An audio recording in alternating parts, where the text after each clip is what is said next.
think this should be pretty dang good, really. I like it. I got my arms so big. So super close up. I was specifically told, don't stress out about this, that Brian will do 90% of the talking and you just smile and nod. Oh, I know about that. Smile and wave, boys. Smile. This is about you guys. They've already heard us at that 100 times. Well, see, they heard him every fucking week. They've heard me enough. Wow. But I just thought it'd be kind of an interesting perspective. If we talk about all these guys that are at the top. Yeah. Let's just talk about guys that are shitbags at the bottom. Yeah. That's right. Yeah, people below me.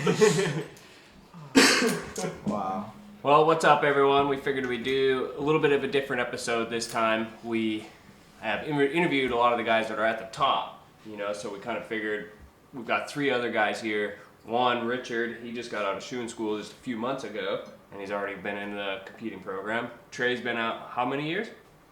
I've only been, that was 2021. Is when you got done shooting? Yeah, out of shooting school, yeah. Out of shooting school. And then Brandon, how long have you been?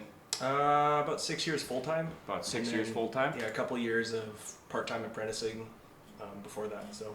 Yeah, so we kind of want to talk a little bit something about like what it's like to start out at the bottom and what they are doing to further their skills, to make them better and take the right steps to, have success in their shooting careers. So one thing that Brandon and Trey have in common is that they've both worked for Brian Strelow as apprentices. So they're relatable in that sense.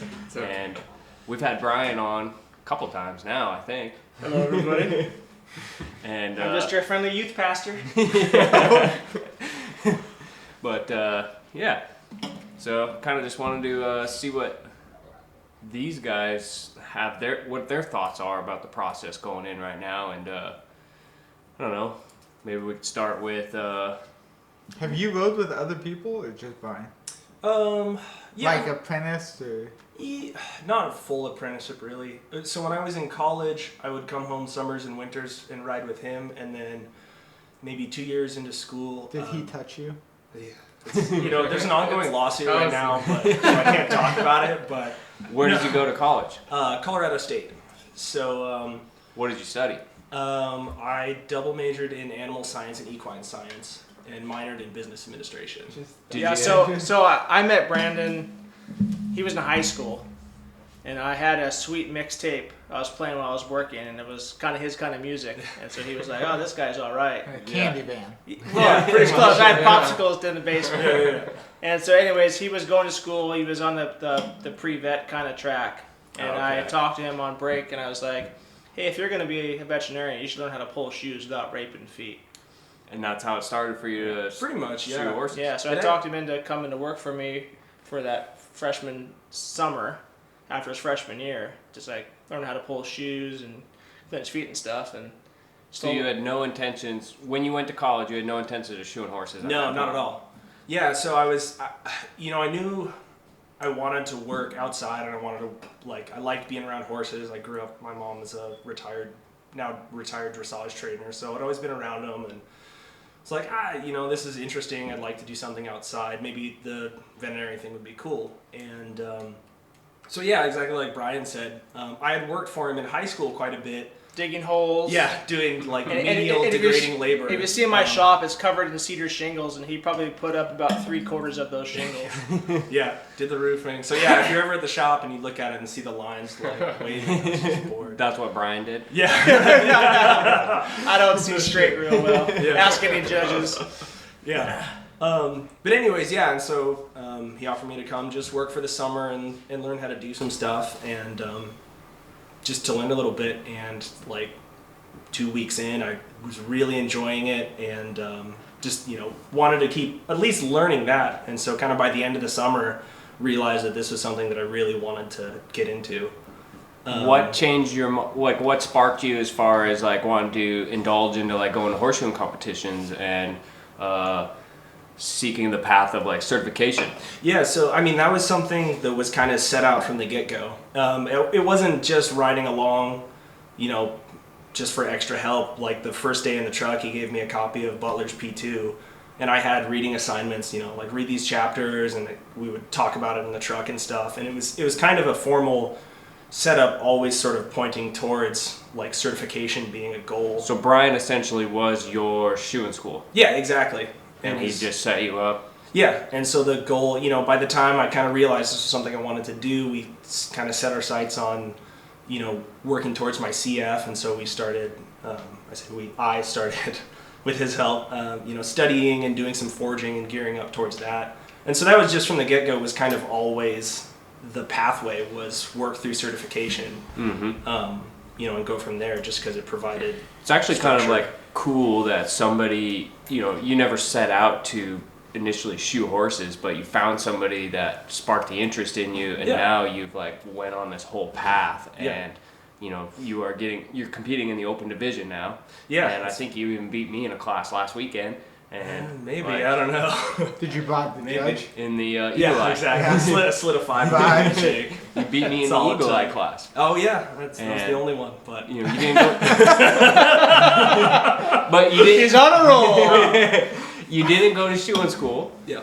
But you've given you've put forth the motivation and drive to get to the point of where you are, regardless of necessarily like having a formal education, in shoeing horses. Yeah, exactly. And it was sort of like, there was never really a question as to, it was always like, we go through certification, and then like, as soon as I was like reasonably able to, Brian was like, hey, you're doing the intermediate division at the state conference this year or whatever. So we just kind of like dove right into it. Yeah, I've always used, and it was for myself as well. Like I got into competing to help me get through certification. Yeah. And I think they go hand in hand that way. Definitely. And so it was just kind of one of those things.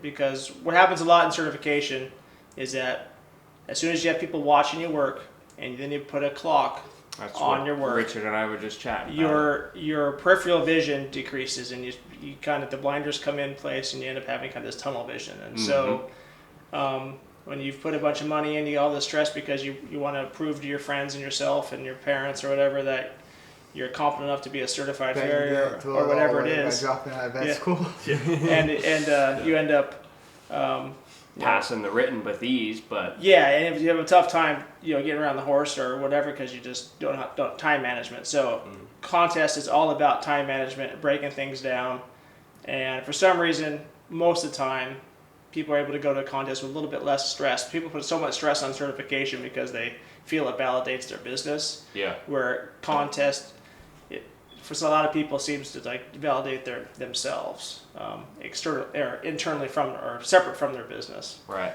So I've always thought of it as a good primer for that, and then I think they going to certification also helps you. I think I found contesting.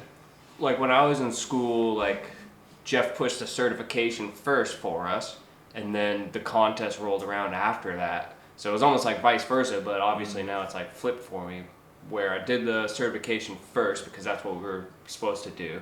But then I went more for the contest side, but it's honestly like it helped me in the long run to get my journeyman down the road. Anytime you can put yourself in that kind of situation that replicates a... What's up, guys? Going to take a little minute, talk about some of our sponsors for the show. One of the largest farrier supply stores in the world is stepping up for Forge and Brains podcast to help you guys by sending you on your way with a cool gift when you use the code BRAINS at checkout. Wellshod carries so many different supplies throughout their warehouse that honestly we could probably do a whole podcast just talking about all the different supplies, tools, anvils, all sorts of products that they carry throughout their warehouse.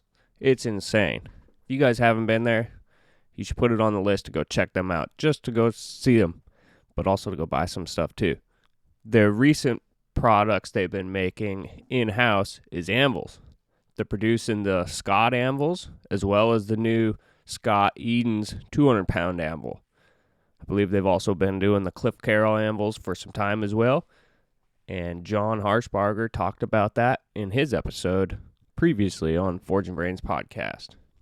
So when you guys go to order with Wellshod, either online or on the telephone, Use code BRAINS, and they'll hook you up with a free product in your order. Little surprise gift. We're happy to be working with Wellshod because they are invested in this trade, the same as the rest of us, and not just there for profits and money. Plus, I don't know how you can beat that $10 flat shipping they always have. Like, that's insane. Can't get a better deal than that. So either call them up on the telephone or go online at www.wellshod.com, and when you go to checkout on your order, use the code BRAINS, and they'll hook you up with something cool in your order. Yeah, I'm pretty excited about working with Wellshod. This is going to be great. A timed, stressful event that's being critiqued is going to help you out. And I think, like, anybody that competes, and if they are really nervous, they get the arm pump and stuff, there's a lot of things you can do to kind of minimize that.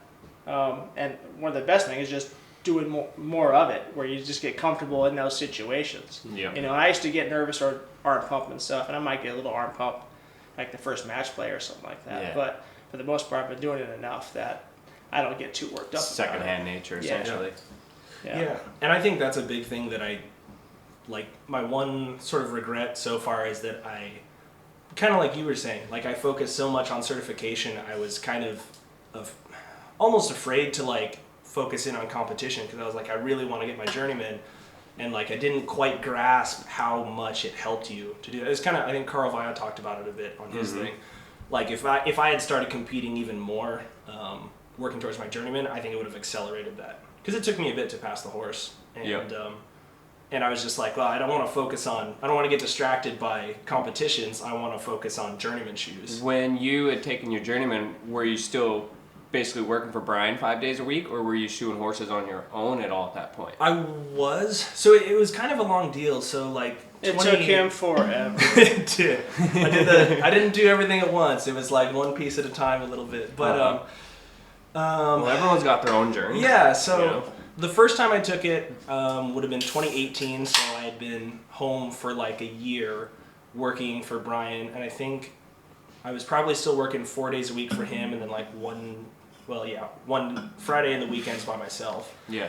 And then as I... Well, that's everybody knows it's not a Bud Light. No shit. Until the hedgerow today, guys. No duct tape. No Bud Light around here. Yeah. So like the first time or two the first 2 times that I took the horse, I was still working with Brian pretty regularly. But then after that, my business grew and my skill was getting there. It was just sort of like, just the horse part was all I had left to do. The written was not a breeze, not to toot my own horn, but the written was not a problem. I passed the bar shoe. And then it was just a timing thing. Like, my scores were about to expire right at the end of 2019, and then 2020 hit, and it was COVID. Because the 2-year deal? Yeah, because of the 2-year deal.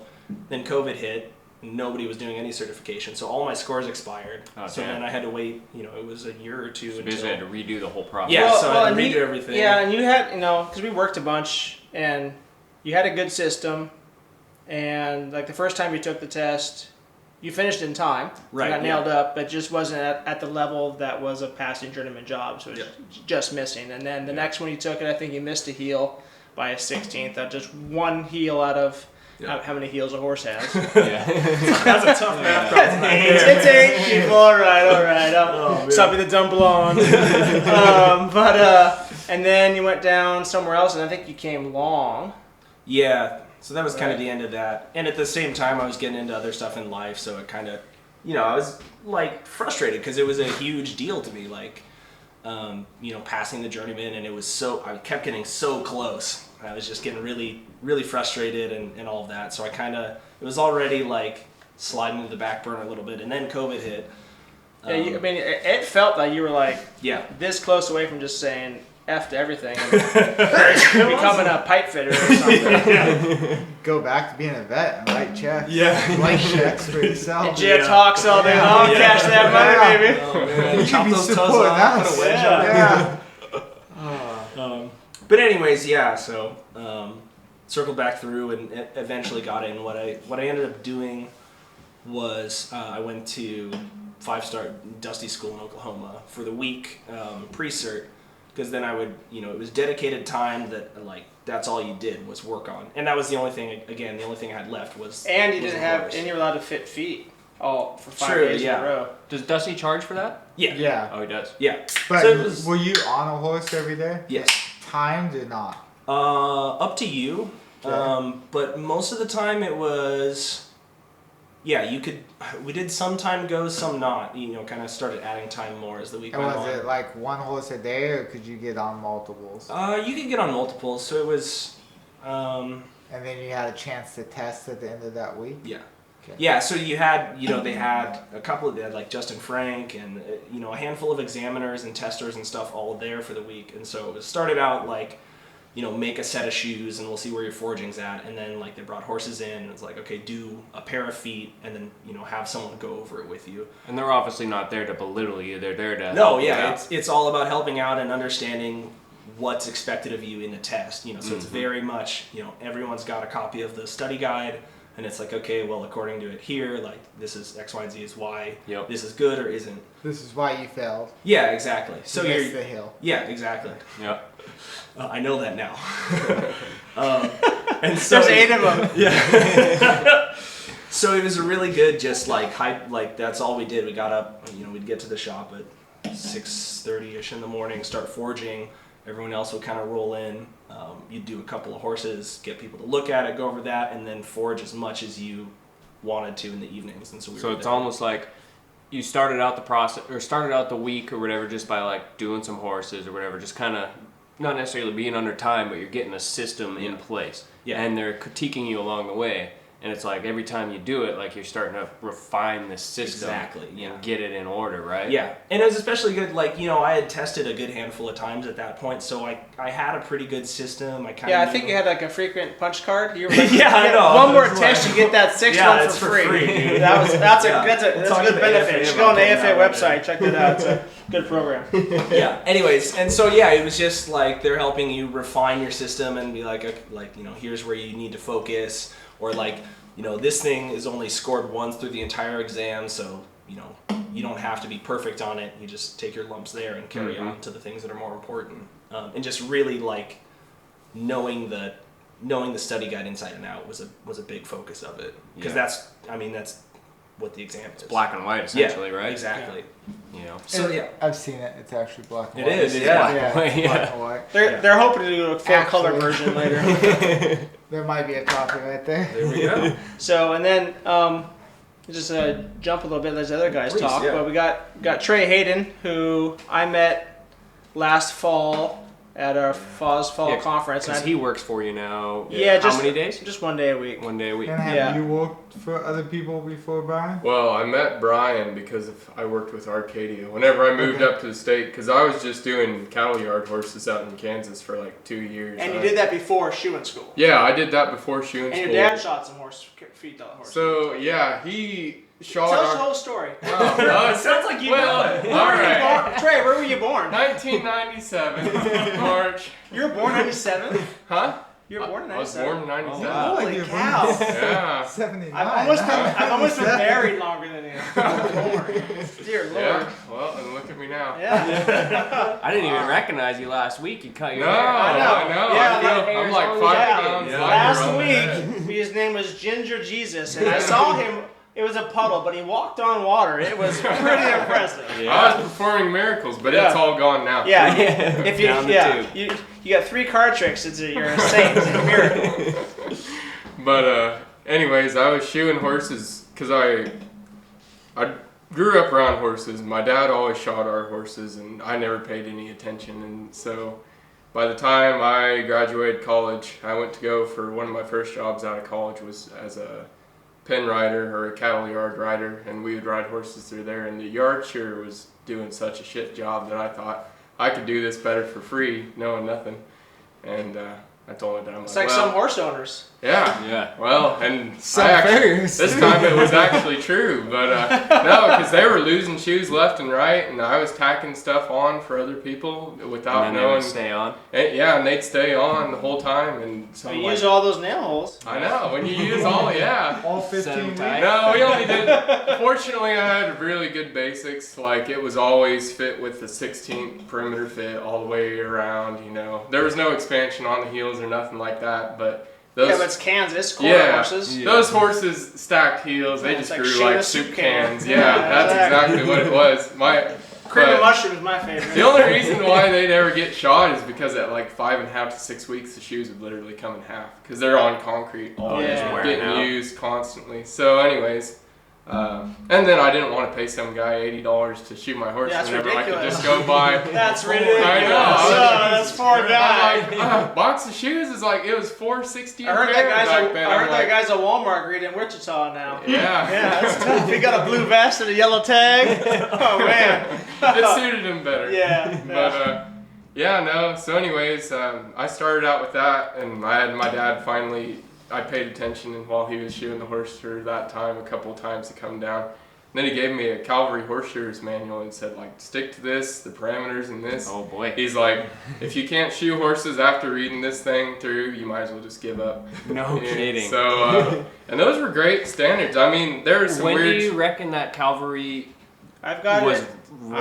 It was rode around, so it was revised in World Yeah. War II. Yeah, Oh I've my got it. God. I have like a second edition, and it's early 1900s. It's Really? solid standards. Yeah. Like as far as just regular horseshoeing, nothing therapeutic. But for a guy to go out there that doesn't know anything about horses or horseshoeing, they You can could go out read there that. and shoe a horse. Yeah, well, and it's just it's really concise. Yeah, it's now, a field of course, the language.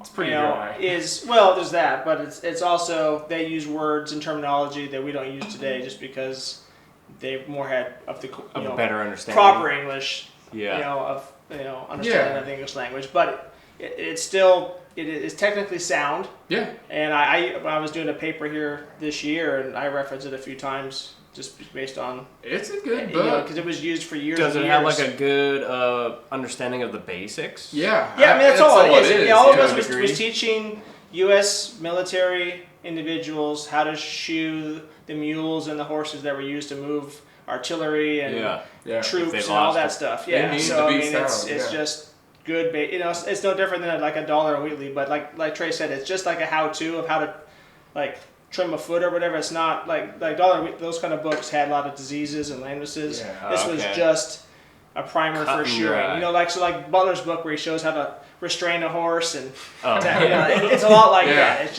It's that part of it. It's No like, kidding. It's like day 1 or And 2 of horseshoeing school. That was perfectly fine because all those horses that I did out in the cattle yard, they were all young, fit, like there's no soundness issues with those horses whatsoever. okay, yeah. And so it was just like, oh god, this is the easiest fucking thing in the world. Yeah. I don't understand why more people don't shoe their own horses. You know? And and then and then I come out here to Washington and the feet are fucking wrecked. You know, like there's no depth at all. You know, Way you could different. leave like that much on a horse in Kansas and they wouldn't care. They'd be perfectly fine. There's no distortion at the end of the cycle because it's Right. just Strong. length. But yeah, here and you know, I'd do some silly shit from time to time. Like there would be, like I had this one horse that had a conformation issue where he'd flare pretty bad, and I would just fit that flare all the way out until it'd tear off, and then I would glue on his quarter and put shit. on a new shoe, and then I'd fit that flare out all the way until They it didn't tore teach off. that in the cavalry. No, they were just like, just keep fitting that 16, just keep fitting it. And so I'd just make bigger and bigger shoes until it would tear off. But anyways, so I got up here and Arcadia was like, well, you kind of know already. I'd been shooting for 2 years at that point. But just like, you know, just a small set Just of off horses. the cavalry magazine, basically. Yeah, and only a small set of horses that were on a recurring cycle. So I shod like quite a few times, but just a small set. You Yeah. know? And then my main job was just riding in the cavalry yard. What did you go to college for? I went to college for business, and I have a minor in psychology as well. Yeah. What? No kidding. Yeah. This whole time you've been playing mind games with me? It's bullshit. I tell you to do something, you just don't do something because you just I just try want to mess with see. me. I want to see what you really want. I say 4:30. You show up at 4:35. I'm like, oh, okay. Let's see Great. where his standards lie. Yeah, I see. So you kind of got into it because you Your didn't check's want to in the pay $80. Oh, that was that. What do you charge today? Well, so right now I just charge what kind of the average of the county is, which So is you got around- into it out of necessity. I got into it out of necessity. It pissed me off so bad that guy was making money on this. That I was like, you know what? And it was horrible. I'd chew when I started out, I couldn't even chew a pair of feet a day because I'd just be fucking that's what it grunting and was. sweating. And I'd be like, God damn. And I didn't know how to level a shoe. I'd go to the flat wall and I'd sit there and rocker it across the wall until it wouldn't rocker. It would take me probably 4 hours to do a pair of feet. Just Oh, all man. learned on It your was own. bad, yeah. And then I got slowly better to where I was doing my 2 horses in one day. Do you and then, think it would have been easier to go to horseshoe Oh, school? way easier. Because the second I went to horseshoeing school, they were like, "This is how you level a shoe." I'm like, that could take me hours off of my horses. And you grew up with the internet. You could have gone online. I know. You could have I was gone to like- Pacific Northwest Ferry. You would have showed you how to do something. No, I was just probably stubbornness right there because I didn't want to. I mean, I don't even learn how. I can get it fucking leveled on a wall. And put it on. And they were getting shot, and Why the no wall? one cared. Did you have an You don't have anvil? an anvil? What So all I had was a countertop? stall. All I had was a little stall jack, and so you couldn't really check the whole level of the shoe off of a stall jack. No so kidding. yeah, and I'd sit there off the horse, and I'd shoe the whole horse with his foot up, because I'd sit there and bang the shoe, Yeah. shape, check, bang, Yeah. all that stuff, and so. And so then where'd you go to horseshoeing school? So- you moved up to Washington. I moved up to Washington. You met Arcadia. I met Arcadia. She said, I just need to go ahead and go to horseshoeing school. So Where'd she send you? She sent me to Pacific Coast over. Oh, in California? Yeah, east of Sacramento. Yeah. Yeah, and it's an interesting program because it's only 2 months, and so you're trying to squeeze so much Into like, a little into time, it. yeah. And I remember the first initial weeks of it were just me just treading water to keep my head above it, and everyone else I could just see they're just Do you almost had wished that you hadn't done what you had done to this point? No, I'm glad I did to go into horseshoeing school because that allowed me to actually know what was going on and To retain focus some on, information. and retain information, which was the whole reason because I wasn't high point out of my horseshoeing school, but that was just because I started off with such an advance. Yeah, But well, I really think a lot of the schools that are short, I went to a 6-week program, Yeah. and I think the people that have had a little bit of time underneath a horse prior to there can actually maybe learn something because if you're coming in cold, It's because Yeah, they you got got- the you've got Yeah. 6 weeks and Yeah. you got jackhammers Yeah. for legs. It's Yeah. because Yeah. they can Yeah, your still body stand can't at do the it. end of the Yeah, day absolutely, one. They can absolutely. still hear what you're saying. Yeah. So I could go under a horse the first time they got us underneath horses, and I could do the whole foot, while other people were just fucking sweating. Yeah. Their boxes Yeah. everywhere, Rickets or their something, tools yeah. are everywhere. Yeah. And they don't have, by the time they're done, they've hardly even learned their ass from their head, Right. I mean, Yeah. Did you miss your stall jack the first week? No. They probably they have them there. Huh? No, they don't have them there. Sweet. Yeah, I don't even do the turning cam. I don't It even was all think they hot. have turning cams there, no. Yeah, the school I went to had stall jacks. What's that? Yeah. Oh yeah, It for shows. real. That was the way. Sorry, Craig. What year was that? Man, that was '98. So then you got out of school, went to Apprentice with Arcadia, Yeah, And and I did was that with for a her year- for almost year a and a year. half or Yeah. something, and then I was complaining. Yeah. Well, because I met you at convention, you seemed like an okay guy. And Is I was that where like- you first That met was, him? Was that Yeah, I convention? think. I was putting on a facade for you. Yeah. Psychology and all. Yeah, I'm exactly. like, I know what this guy wants me to be like. Yeah. So. No, maybe it was. No, you came and rode with me one day. Yeah, I rode with you before the thing, and then it was Yeah. like a lull period where I was kind of like, I didn't want to, I wanted to move on, but it was kind of just a weird transition period. And and then I think it's when you worked with me, and I think the next day I messaged Arcadia and I says, I want a You're Trey like, of my I own. wanted that. And so how long had Brandon not been working for you before Yeah, Trey had come? so Brandon, when he Brandon- got out of college, Stopped coming for the popsicles. Yeah, yeah, well, there- ran out of flavors. It was like, yeah, it was it's over it. just a drip at that Yeah.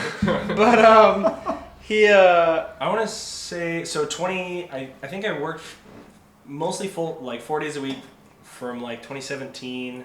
yeah, you got out. So I had Zach Uding with me, Yeah, and that's then at June that ended, and then you got out of school. You started, Yeah. and then maybe a year or two full time, Yeah. and then you slowly built up your business. Yeah, and then we just kind of like backed off days. Yeah, so now it's just Wednesdays. We do one big barn together on Wednesdays, and then Mostly I make because it's 5 minutes from my house. So. yeah, Oh, that's handy. And it's good. and lot of work, and then I so. try to talk them into going to go trip draft horses or shoe barrel Stuff that you don't barrel wanna do. horses Yeah. cold in the swamp or something like that. Make it a little bit more bearable of a day. Yeah. that's just it's fun. Yeah, Like, and we've then- been working and at then- that barn for a long time. So And then it's because just- our area is kind of low on farriers, like Trey had a big Oh, business.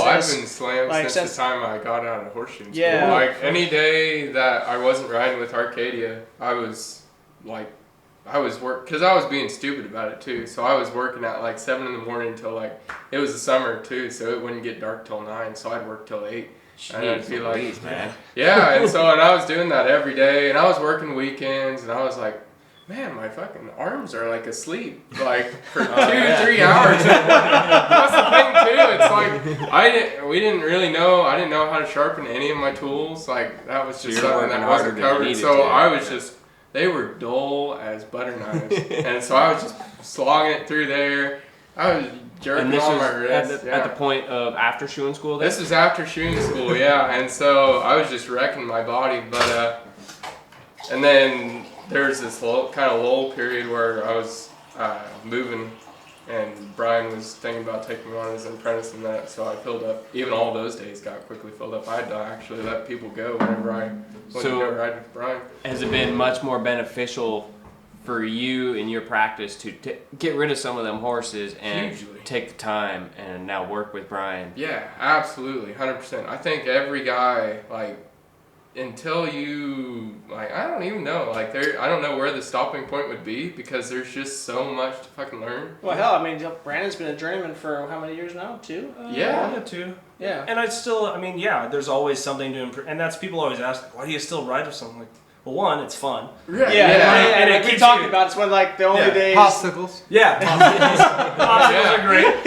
Yeah, no, it keeps you out of your own head, and like I don't have to deal with scheduling and clients and stuff. But it also it's someone looking over your shoulder at like because we all know it's really easy to get into your sort of like it's fine, like don't worry about that or whatever. Yeah. If no one's holding you accountable, and Right. so if you have someone that occasionally is like, hey, that looks like shit, like you should fix that, and you're like, shit, you're right. Maybe I should. Yeah, so Absolutely. it's just good to kind of keep you frosty, even if you're at a point of like have a full book and running your own business. I think and you stuff. should always, like, everyone should have a mentor, whether or not they're riding with someone every week, you know? Some guys Well, and that's can't what do the big that. thing for contests for me is one, it keeps me accountable, like amongst my friends. Yeah. And I know when I was building my house and got injured and couldn't walk for 3 months and all that stuff, like I noticed once I started back up and I wasn't competing, I noticed my everyday horses, I think I mentioned this before, like I felt that they weren't getting as good as when I was competing. Mm-hmm.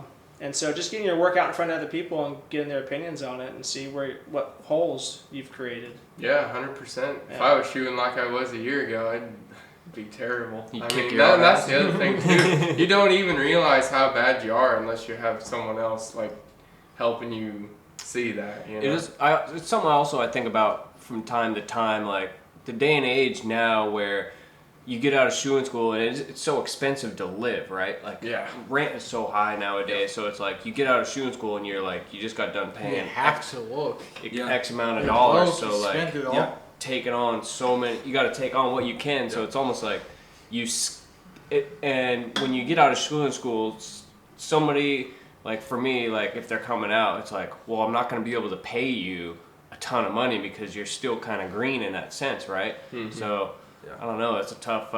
Yeah.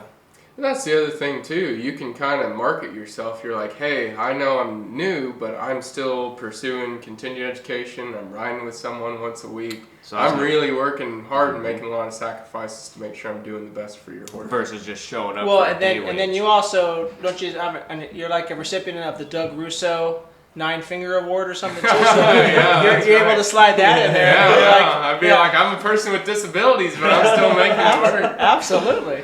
But like you said, like you're telling the person, like if somebody's advertising for a job, like I want to come work for you, you're telling them like, hey, I want to get my certification. Yeah. Like, I want to continue It shows education. you that you're serious. You're not there to just take their money. And, Just get through horses. Absolutely. And sometimes some people, that's what they want. Right. Yeah. And they don't want to give it, like Brian's obviously 100%. giving back his like energy. that guy that was shoeing our horses out at that cow yard. You know, he'd show up whenever he wanted. Oftentimes the horses' shoes would fall off. He didn't.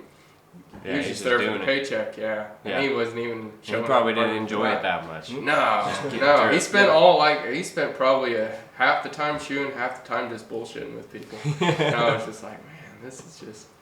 Sounds like he was living the dream, man. Yeah, maybe that's Show the whatever way. you want. Do like, I don't know, 2 feet, whatever. Yeah, it Drink was a always. beer, whatever. In the middle of Kansas. Yes. And, Yeah, no. I was gonna say, and since we're at Richard's house and he's the newest farrier, you've had a kind of a long, weird road to get into where you got other horseshoers sitting around your table right now. Yeah. So, I mean, and you're more closer to my age than these guys. That's what I was going to say, yeah. How old are you? 47. How old do you think We'll censor How that old do out. you think I am? 30, How do you feel? I thought you had told 34. me you were like 30, I'll take that. 39? 36. 38. 38. 38. Yeah. I was trying to be nice. When you asked those questions, then you got to backtrack. I spent 2 decades in a whole different career before Prison. this. Exactly. No, not prison, not 2 decades in prison, a short period of time in prison. Richard's but- actually, in a previous episode when we were talking about that's right. the Edgewood, where Ben Sneer was like, yeah, you think. Let's take a minute and talk about another one of our sponsors, Farrier Box. I know you guys probably don't need that Christmas morning feel in the middle of the summer no more, but let's talk about how this subscription-based service sets you up with the best of the best products each time you receive their box. Everything they send out is tested and used by elite farriers, so it gets that stamp of approval every time it reaches your doorstep. I don't think there's anything else going on out there in the farrier world that's quite like Farrier Box at the moment. So when you can get products each month, every other month, I guess, that you're on the fence about getting, they'll send it to you and you'll have it at your disposal. Plus, you know, it's going to be handy stuff. So stuff that you're going to use. There's not something I've had that I haven't used yet, but to get a discount, use code BRAINS for 25% off your first month's order. And that's a pretty good deal if you ask me. Let's get back to it. He was a convict or whatever, but. So this is Richard, and. Yeah, Richard the convict. Richard, if you could, for everybody that is I have my mugshot around. No. me. Can you say your last name for us? Puglisi. Italian. Yeah. Yeah. You are Craig can say it. He messes it up on purpose, but Craig can say it. Don't let him.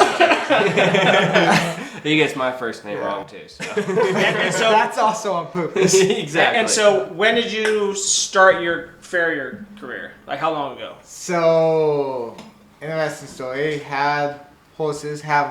Somebody lamed up one of my horses. And in my... Do we want to name names? No, we don't want any names.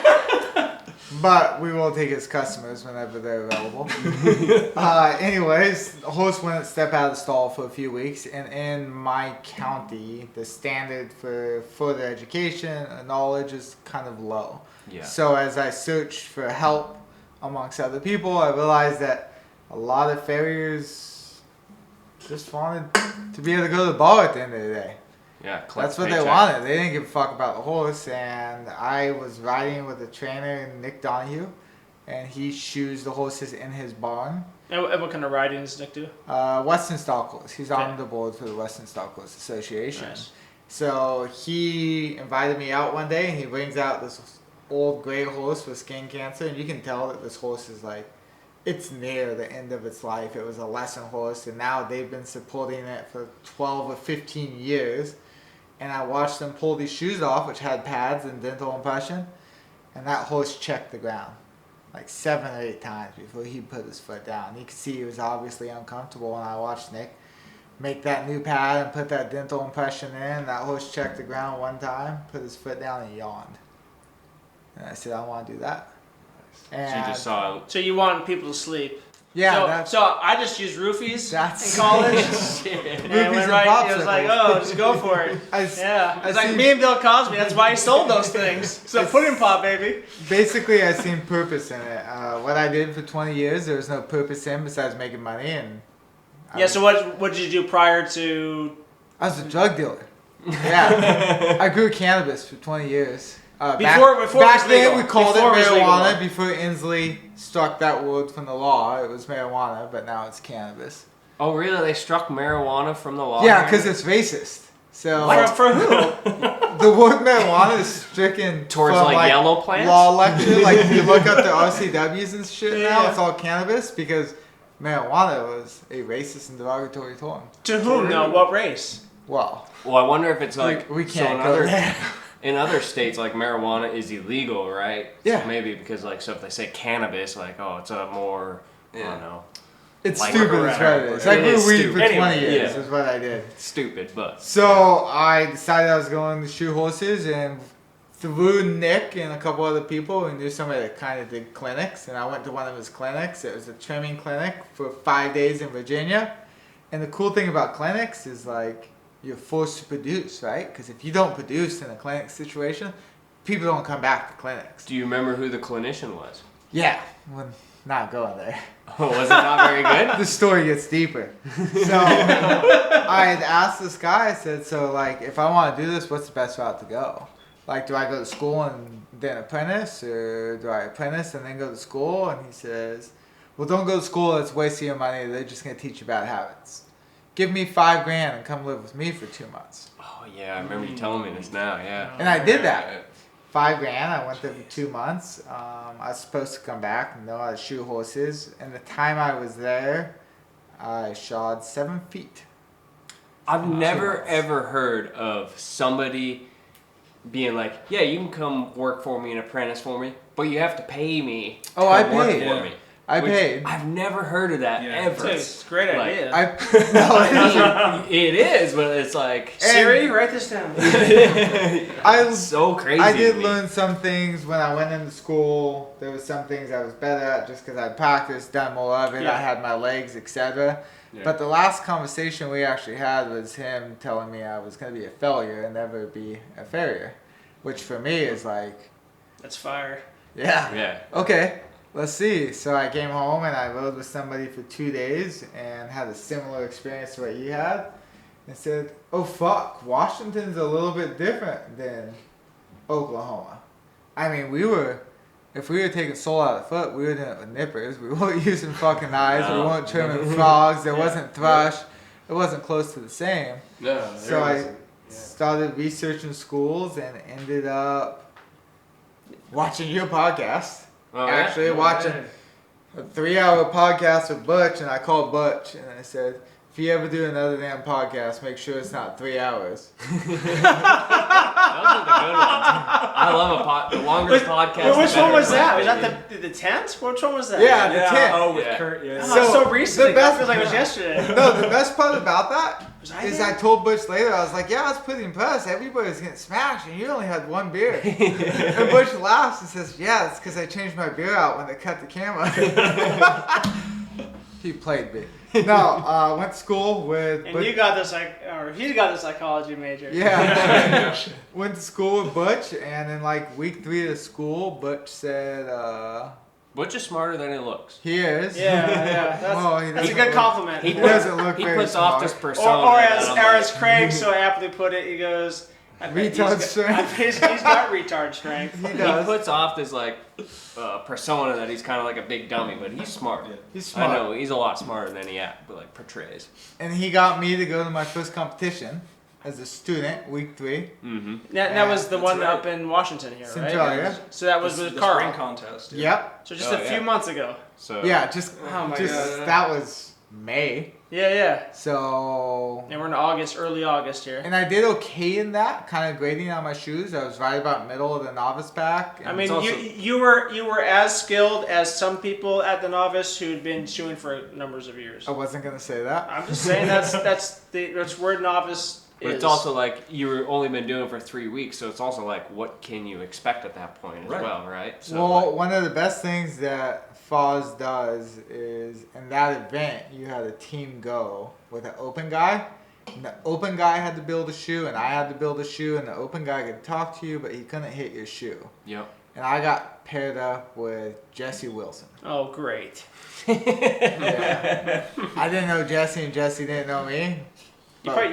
He's probably scared of you, huh? Did he put his wallet away or something? He didn't put his wall away, but he made sure I knew he was carrying a gun. Okay. Just so you know, I'm real pro Second He Amendment. did mention that a couple times. A couple times. But we took first place, and I learned more. And the school situation is interesting because forging is only so much the first couple of weeks, and you're trying to teach 6 different people who learn 6 different ways the same fucking thing, and that just doesn't work.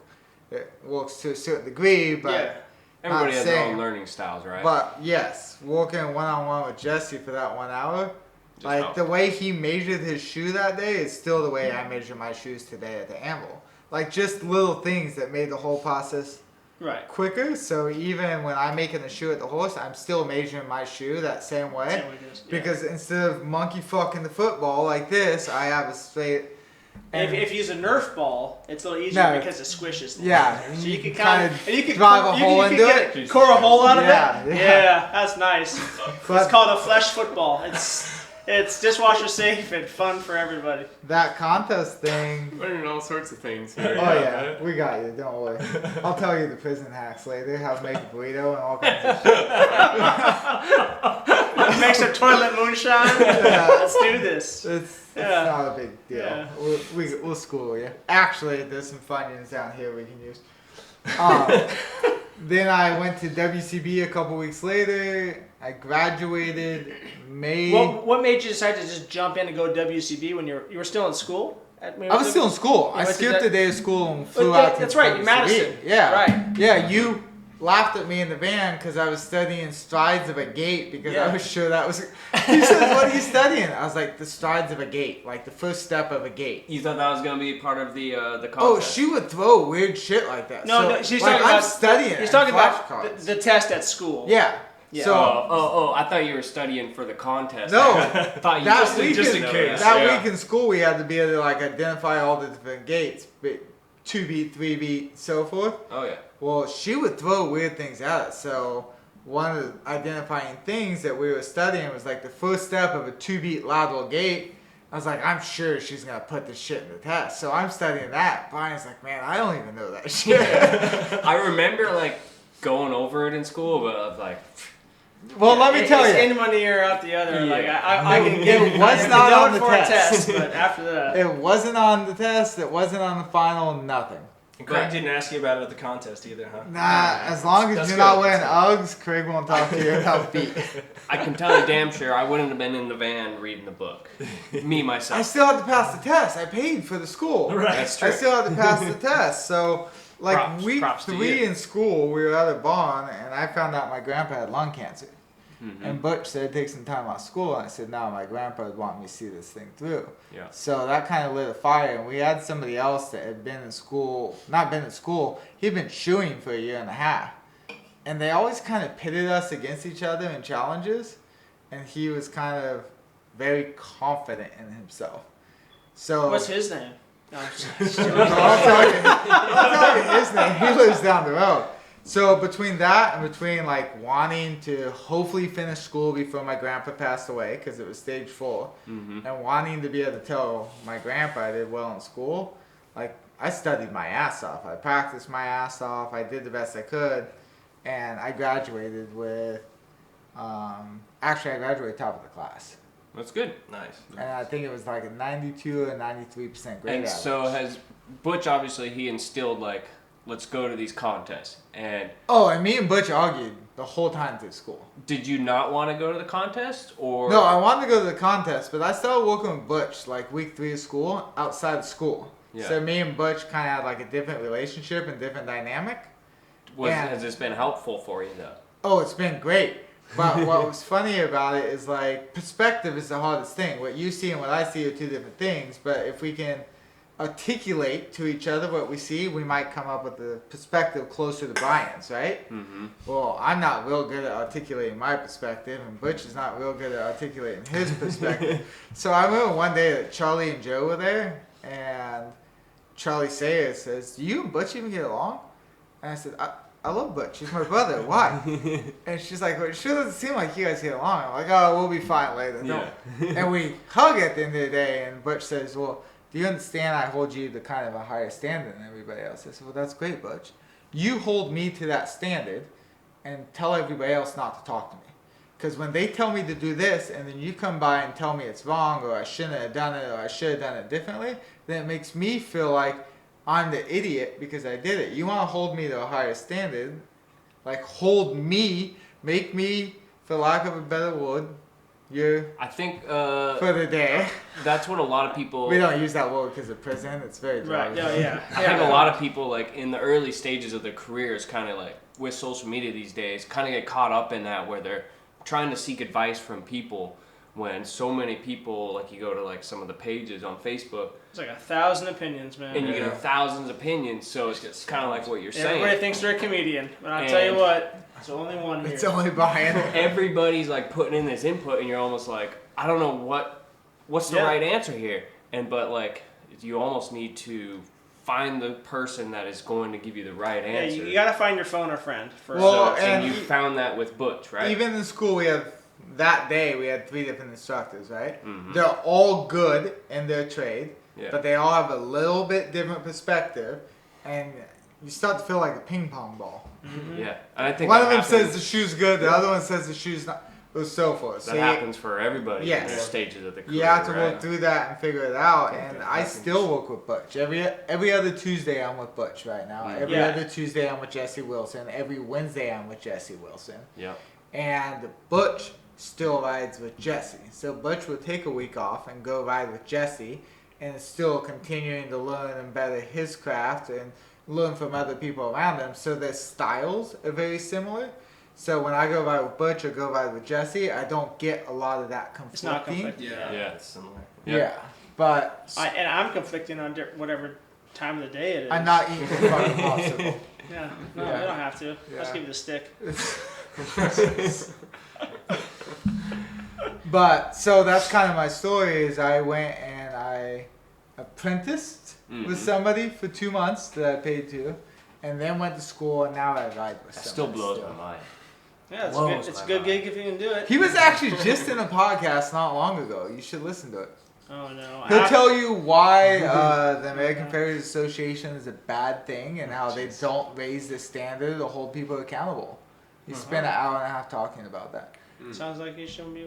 Yeah. Yeah. Oh, he's we don't got a BWFA master farrier. So So Trey, when you were working for Arcadia and stepping in with Brian, was it hard to let go of some of them horses to take in the time to go learn? Not no, really. no, it was the same day. Like essentially, she had Trey for Oh, Tuesdays. well, actually, I didn't ride with her for almost a month between you and her. You And didn't so- tell me that. Yeah, so I filled out those days pretty because there was already me. Well, that and I was already overworking in a bunch of other days.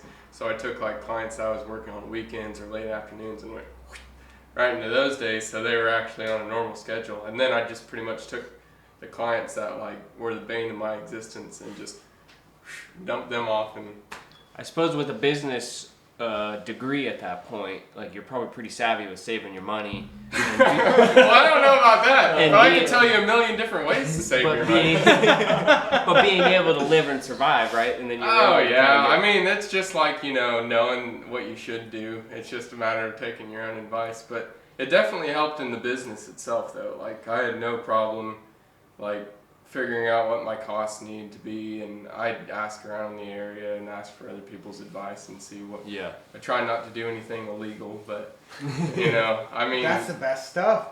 Well, the IRS is they're persistent people, but There's anyways. no law that says you have to pay taxes.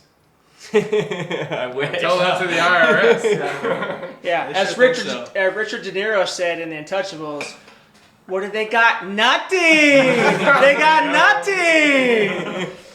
So I have a question, because Go you went ahead. to school and then you got out. Did you immediately start riding with Arcadia when you got out, or did you focus on building your business? I was riding with Arcadia before I got out, and she was only having me go with her, I think, like 2 days a week, and then I went Were down. those the donkey days? Those were the donkey days. Oh Do boy. you feel like She tried to fit as much full set shoes Yeah. as she could. do you feel like building your business as fast as you did actually set you back a little bit initially? Oh, I don't know. I took advantage of as much opportunities. The answer's yes. I know the answer is yes, but let me explain what I went through. He learned how to trim with dull knives.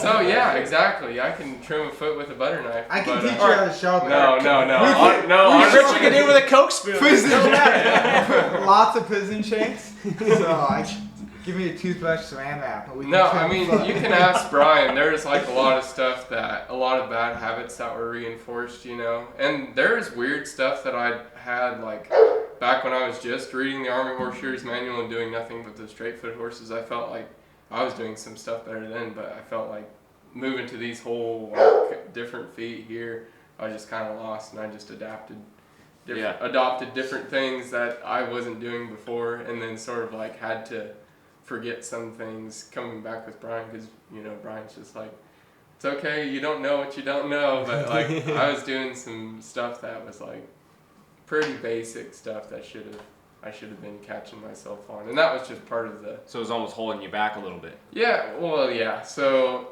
and the thing about the business too is that, you know, your clients are going to tell you whatever. Everyone's just happy to have a farrier at that point. Yeah, so they'll I mean, be like, oh, you're like the bar is God's gift on earth. The bar is you so know? low. Yeah, it is. You show up and trim put some foot on the ground. they're very happy. Absolutely. And they'll make you feel like you just did the best fucking job in the world. And Yeah. and Happy then look endings? what's that? Happy endings. Yeah, no. Hey, as Brian loves to say, you can love your farrier, you just can't love your farrier. Yeah. Let's get married for a long time. Probably wise. So I feel like that's where I've been blessed, is I have You get lots of happy endings. No, I have additional income that allows me to supplement a little bit. So still 2 to 3 days a week, I'm able right now to focus on riding with somebody or furthering my education or practicing for a contest or. Oh yeah, absolutely. And like, I think it's a good deal because right now I know what I don't know, and I can kind of tell when I'm doing some stupid shit on feet, and that's been When just- they bleed. Red dye depth indicator, something like that. It must be Do they all- teach that in the cavalry? The red dye indicator. Yeah, strength. No, but You take their pulse, you put 2 fingers on the sole.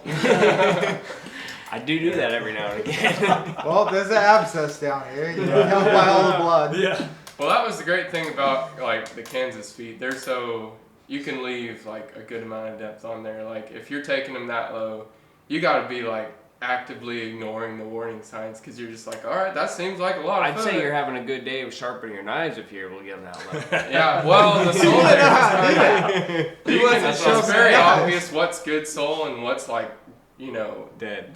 because it'll just like you just brush just it chunks and it out. just chunks out, and falls out, and whenever it stops chunking out, falling out, you stop cutting, and so you just like. But here it's sort of like, well, now All there's all cut these looks the upset same. soles or like traumatic injuries or stuff like that, and you're just like, now it's really okay. The frog is kind of the guideline here, and then you know all the other stuff that you pick up Right. from balance and stuff like that you try to. And Brian's got a million different things that you can do to gauge depth and stuff. Right. And also learning about failure points on like heels to take your heels down to highest and wide points. Stuff Yeah. like that. But anyway, stuff I never had to pay attention to because it was all, you know, well, there's the pastern angle and it looks like there's still plenty of depth there. So So all in all, kind of what I've heard from all three of you is it's been monumental in your guys' early stages of your careers that you found somebody knowledgeable to help guide you along in your careers to start setting you on the path to success. Yeah, versus 100%, yeah. finding a blind, No, like 'cause blind leading the blind. You could run in circles for decades, and guys do that, you know. It is crazy. Like people will go a whole career before knowing either like the AFA exists or the WCB exists or continuing education is a thing. Yeah. It's because people repeat year one for 30 years. Yeah. And they can make a good living at it. Yeah, well, that's absolutely. the tough part. Is, So it kind of also makes me wonder, like, are we the dummies? Like, we're the ones spending money on as this. far as a business practice My goes. wife thinks I am. You know what I mean? And like, Ashley's been telling me that too. She's like, "Why are you spending all this money to go to these things?" And it's like, absolutely. well, it's fun and Yeah. Well, it makes I it won more. back $50. Yeah, well, to your point, I think one of the biggest things is why to spend the money is that this trade has a huge attrition rate. They say like 5% of farriers 5 years out of shoeing school are still practicing. Meaning 95% are gone on to direct traffic or The smart ones. collect trash or Yeah, work smart. at Walmart, whatever. Whatever. And so getting around your peers, talking shop, just like we're doing right now, like it invigorates you. Just having a beer with somebody, talking about some crappy horse or some crappy client, and that next week when you go to work, it gets you thinking, and it engages you in a way, because it's really easy. Like you show up to a barn, you got 6 head to do, you put your head down, you go to work, and you're going through the motions. Yeah. You know? It's And just it doesn't mean you're not doing good work, but you're going through the motions. And it's, for me, like I'll speak for myself, it's just that it's nice having these different things that kind of keep me engaged. You know, I'm thinking about, a paper I'm written or what someone said somewhere. I'm getting ready for a contest, and it makes me look at my daily work in a fresh light, and it makes it fun and interesting. And, so I've been in business, this month will be 25 years having a Washington State business license, shoeing horses in the state. And I can't imagine myself doing anything else. Yeah. I mean, I'll do it as long as my body will let me do it. Right. Obviously, but Think about how it's great. blessed we are, though. When we talk about, like, hanging out or being in this group, in Washington, we have a good Farriers Association, and we're all part of the WCB, right? I'm one of the newest members in the WCB. That's my member number 1713. So 1713 current members, right? What's your number? But how many farriers are in the U.S. and how many of them are continuing or wanting to continue to educate? Probably 10%. And we have yeah. a decent volume of, you're 4 hours away, you're 4 hours away, Jesse's an hour from me, Butch is an hour from me. We're all close enough that we can still get together and realistically do something like this or practice or go ride with each other. Yeah, and so just Where for context, in other areas yeah. that doesn't exist. People don't want to learn, or there's not a dense enough group to have contests. Think about say welding, for instance. Like welders don't get together and be like, let's get together and start welding. Yeah. Right. You know what I mean? Like, I don't know. They might. You just haven't been. They don't know, yeah. It's called stacking dimes. It Yeah, sounds it's- super gay, but It does look There's probably 30 farriers in my county, and we only know 3 of them. Only 3 of them, counting me, only 3 of them show up to anything we do. Yeah, I was gonna say, and we're here at Richards right now because we're headed down to Oregon tomorrow to do a contest that Charlie Sayers put on. Ben We got Yeager Ben judging. Yeager coming down from Victoria, and we're gonna support them and have some fun. It's just good to get out. I think. I think- and there's a time and place. I've raised kids, had a family, and built houses and all sorts of stuff, and been involved the whole time. Mm-hmm. I mean, you're gonna make time for what you want to, what you find the important. business is what you make it, and that's the really cool thing about this business for me. Like, your business solely relies on what you put into it. Mm-hmm. Yeah, and it, the continued education deal I'm getting with all you guys, it keeps it from, because like you say, it keeps it from being just another labor That's job. how I met you, is at a contest. Yeah. And you're one of the people I look out for at the contest now. Oh, well, I don't know No, why you do that. I look forward to seeing you. I look forward to hopefully beating you. Oh, okay. I look forward to you giving me that Christmas vid hammer when I do beat you. I don't know about that. Maybe if it came with like an $800 check to me. But... Is that how much he paid for his hammer? $800? No. Goddamn. I just keep telling him that's He doesn't know I talked to Chris I was a day gonna ago say, and ordered the Money's second gonna one. be making some money then. Yeah. Don't listen to him, Chris. Well, I guess if you guys are a young farrier, share this so other young farriers can, not necessarily young, but like young in their careers, so they can learn. Like this is what it's about: getting together with everybody. Yeah, and I think learning. it helps getting them in touch with people who are serious about the trade, and then also a good school. I mean, there's probably 40 plus schools in the U.S. Yep. And like there's a young kid at a barn that Brandon and I work at, and he did like an interview for 4-H just this Wednesday, and I got an email again because he wanted me to tell him again the names of the schools that I recommended. And there's probably only a handful of schools, maybe 5 or 6. Is it that many? That I would recommend. 5 or 6 that I would recommend. Yeah. There's a bunch of good schools. Yeah. But there's a bunch of schools that I don't know anything about, or I haven't seen anybody out of there, or I've seen people out of there, and I go, wow. Or any of the ones that I've gone, I don't recommend people doing the route I did. I think a longer format is really advantageous for somebody's skill development. So A huge thing I got from school was the anatomy side of it. absolutely. Sitting down, taking a 100-question test every week on ligaments and tendons and arteries, and when you walk in and with the mentor said, well, we need to do this because we need to relieve some tension on this, and you can understand it, it actually means something now. Yeah. Well, and being to articulate with the vets in their own language is huge. That's phenomenal. It's not You that bad. people. It's not that bad. You people. Yeah, I mean, I have the advantage in that I have spent 4 years. I'm just going to doing call what my you're talking translator, Brandon. Yeah, I'll help you out. Yeah. Man. Got all the Latin words. It's all good. It's really not like as big of a wall as people make it seem. It's just using that vocabulary in your daily work and your daily language to familiarize yourself with it. Yeah, and then you'll start using it unconsciously. You'll have to catch yourself like, oh, this person has. Well, it's just like anything though. Yeah. It's like if you're bad at pulling clips, you need to pull You need to 1,000 make clips. clips, If you're bad at understanding, tendons and ligaments and what they do, you need to go do that 1,000 times. I mean, It's just like I got a leg in the freezer. Sweet. I'm Late not night dissection, man. hungry. Yeah. It's a horse leg, to be clear. So what do you have like on the horizon for you? Like, are you trying to go for your certification and journeyman? Or? Oh yeah, 100%. So all I've got left in the CF is the horse. I gotta go do the horse part on that, and I got close on a couple of times now. But Do you think once you get your journeyman per se, are you just gonna stop working with Brian? Or are you just hell gonna... no, I'll still keep riding with him. I mean, until he kicks me out of his truck, probably. But Because like essentially, like the journeyman isn't the end all be all. Right? no, the That's- journeyman's just the start of the next deal. That's That was the Dust. I talked with Dusty about that right after I passed.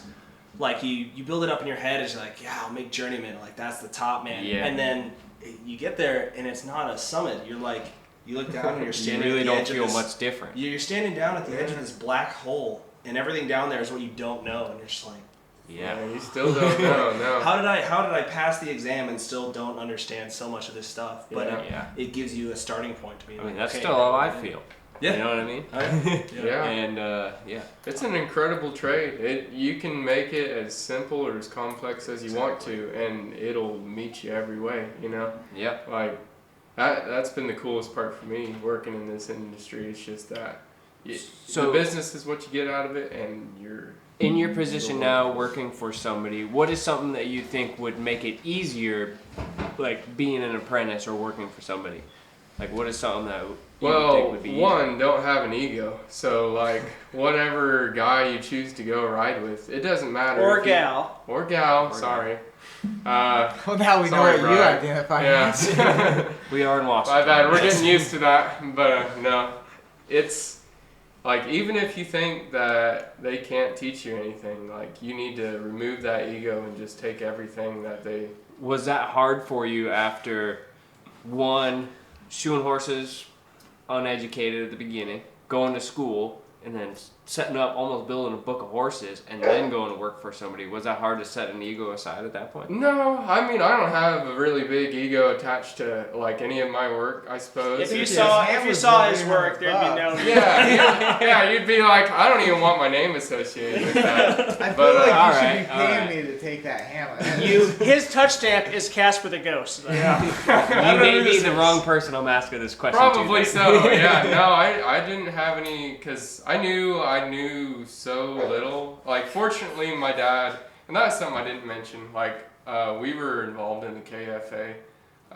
So like the KKK? Yeah, kind of. Except the more legalized version. No. I'm just kidding. Yeah, no. We had a really great Farrier Supply Double Bar 1 in Kansas, and they'd put on clinics. And I think one of the first clinics I ever went to was Jim Poor.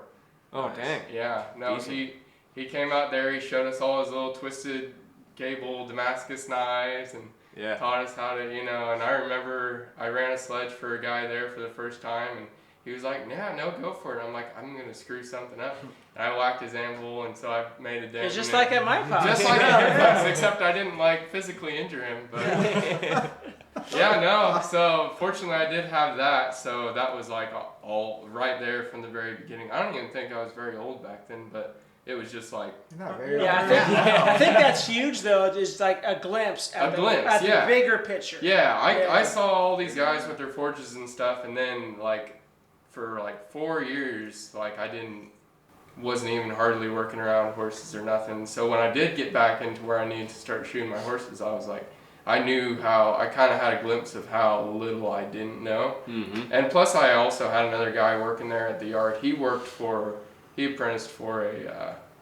CJF that was pretty well respected around Kansas, and he basically came there just like right as I was really starting to pick up some of the horses there and starting to get into it, and he's like, "Why are you doing it like that? You need to be doing it like this." And it was just like a godsend because it made it way easier.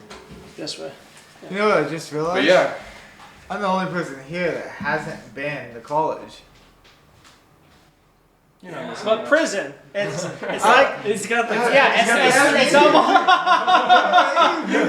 Prison? I did go to college, but college was horseshoeing school. So yeah. All of Did them, you stay for right? 2 years? Did you? it was a 2-year program. Did You you got get your diplomas? associates? I have my associates. Yes. Yeah, fuck you. But, so, same, but different. But in prison, you can check out books and you can do online courses. yeah. Plus you get to Still school. got some of those. Well, and I will. This was just for clarification, Richard has never been to prison. No, I've definitely been to jail though. That was my study guide in Oklahoma. Oh yeah. Yeah. It's a hardbound. It's your own book. Yeah, I had to buy it myself off of eBay, but that was my study guide. That's awesome. What year is this one? Old. Yeah. That's changed too much. So you guys were talking about goals. Did you guys all get through your goals that you were going to be working on? All the goals? Well. Yeah, though you're going to finish your horse. Hopefully, you can keep your shoe Where nailed am I? on, perimeter fit, not that would slide back the foot or anything like that. Yeah, So that don't would be do good. any dumb shit. Yeah. So that'd be good. Davis, what do you got? Definitely like competing right now. Last year was the first year that I competed at the WCB in the categories. I did the novice in like 2017. So I just want to keep doing that more. And I mean, I'm interested in the AW test. It seems like a lot and a long ways away, but it's kind of seems right up your alley with like your education at this point, right? Yeah, I mean, yeah. I think the book part of it wouldn't be too terrible. Like, but it just sort of deciding when I want to look at Tackle it. Tackle it and all of that. But You have to write a paper for that too, don't you? No. No, that's No. Yeah, It's all practical. Oh, the AW's all practical? yeah. Oh, no kidding. Well, I mean, there's written papers and stuff, but it's not like you're not writing a submitting paper. to- Like the Right. the Yeah, FW, the FW you're is actually the doing the formal. thesis and Oh, research okay. and stuff. Yeah. So a dummy like me could possibly do the AW. Well, you've been to college. No. You got a degree. yeah. Probably not Anything's over- possible, man. Don't take it off the table, man. So, Richard, what's in your next 6 months or 12 months? I'm just trying to make it in Fort Worth and get off the damn waiting list. Oh well, yeah, that's But I mean, like, are you gonna try to go for the certification? I'll probably take my written and do my shoe board this fall. I won't do my horse until I'm confident I'm gonna pass it. So you're just gonna not even try doing it and see what happens? I'll take the written, I'll take the shoe board, and when I'm gonna pass it, I will take it and pass it. Well, you got to pay the full price anyway. You might as well just do the horse. What would you recommend in this situation, Brian? You kind of like have a better background to. Yeah, for it's advice. tough because some of this, there's been. Were you confident the first time you took it? I Or were you just kind of throwing a dart, seeing so what happened? I wasn't for the CF. The first time I took the CF, I think I was too dumb to be unconfident in my work. Like I was just like, oh, I'll just go down to the college and Exactly. Just gonna shoot 2 feet in an hour. Yeah. How hard is that gonna You be? were not confident the first time you took it. No. Did you pass? No. Okay. But Well, the first time I take it, I'll be confident, and hopefully I'll pass. but the Did thing you pass is your first time? No. But the thing is, I don't think none of like the times that I passed both the CF and the journeyman, like I didn't feel confident before then. I don't think you ever go into it feeling like, yeah, I got this shit, and then nail it. Like I think you should have. You don't believe that, like, if you put it out there in the world, it happens? Well, no. That's not what I'm saying. I'm just saying that like I'm just saying. you shouldn't be like, oh, I need to wait until I feel like 100%. Like you'll always be Yeah. concerned because you care about it. Like that's what it means, right? So if you're nervous about it and you're unconfident in your stuff, like obviously you care enough about this thing to like be focused on it. So I'm just saying, don't keep putting it off. You're like, oh, I'm not ready. Eventually, you gotta take then that you'll step and like, Almost never. How'd be you do ready. on the Yeah. shoeing at yeah. the Inland Invitational last weekend? Yeah. Where'd you end up I there? didn't win. Where'd you end It up? don't matter. What- Second place. Okay, Yeah. so guy, I would bet pretty close that second place is probably passing in the certified farrier exam.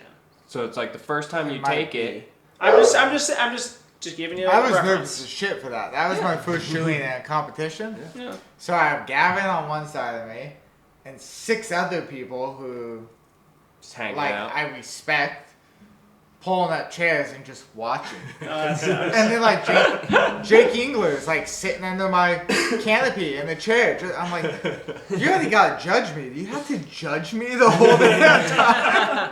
Like, yeah, that was a That's lot for stressful, me. I should have taken way if more. you could do that, I man, should have imagine taken certification way and no more one cares mushrooms about you. beforehand. But Yeah. if you don't ever take it one time, you'll never know what you have to work on the next true. time. Yeah. Really? Yes. No, Because I ride every day with an AFA tester. I Yeah, but ride it's different. every other day with an AFA. They If, critique me if every day if every on that couple standard. weeks you ran a practice go and they had one of the guys look at to say, change this or do that. I mean, that's all. I mean, really, to prepare for the practice is going through the motions of doing the test. It's exactly what we talked about. And I had the perfect people to run practice goes Yeah, you with do. without having to pay $250 No, and not be confident. exactly. But- But I would say between now, when's the test? October? I don't know. I think when it's the in next one is. September. Are you going to the Oregon one? Possibly the vet one in September. I don't know when. it Well, is, I'm haven't just checked saying, dates. Yeah. Run some goes. if you put your mind to it, you could be ready. And like what we talked about earlier and what Brian had said earlier, as soon as that clock goes and people are standing around, get the first one out of the way. You just I bet you if I was work back at in prison and could just shoe all day. It'd be easy. That's how I really started out with the Mustang program. That's funny. You'll get it sorted, man. You'll get it sorted. Yeah. No, I'll take it and I'll pass it. I know that's gonna happen. I just haven't set a date yet. Yeah. No, I mean, I yeah. graduated what? It's good to have goals. 50 days ago I graduated. So I good to better have not be goals. too cocky about it. Yeah. You know. Did we touch on what your goals are, Trey? Yeah, we talked about it. Brian Walmart was- greeting. Oh, when I Yeah. went to the He rest said, yeah, just learning He's good. basics. Try to learn how to shoe a horse. Yeah. And yeah, no, just going out there. I mean, I missed my horse by 3 points on the last time I was in Oregon, so hopefully Almost there. Yeah, no, it was just about there. Well, Trey, so stop shooting so many horses Yeah. and work on it a little bit more, and you'll be on your way. Yeah. Let go of some of No. them horses. Yeah, No, I'm for him, not. it's just the 3 parts: shoe fit, expansion, and length. Yeah, Yeah. it's literally that, yeah. But if anything, we kind of hope this might be inspiring for some of you guys that are coming up in the trade. And, you know, we all got our own stories, so not everybody takes the same path, and we all are trying to accomplish the same thing and better ourselves and better the trade. So we thank you all for listening, and we'll see you at the next one. See you guys.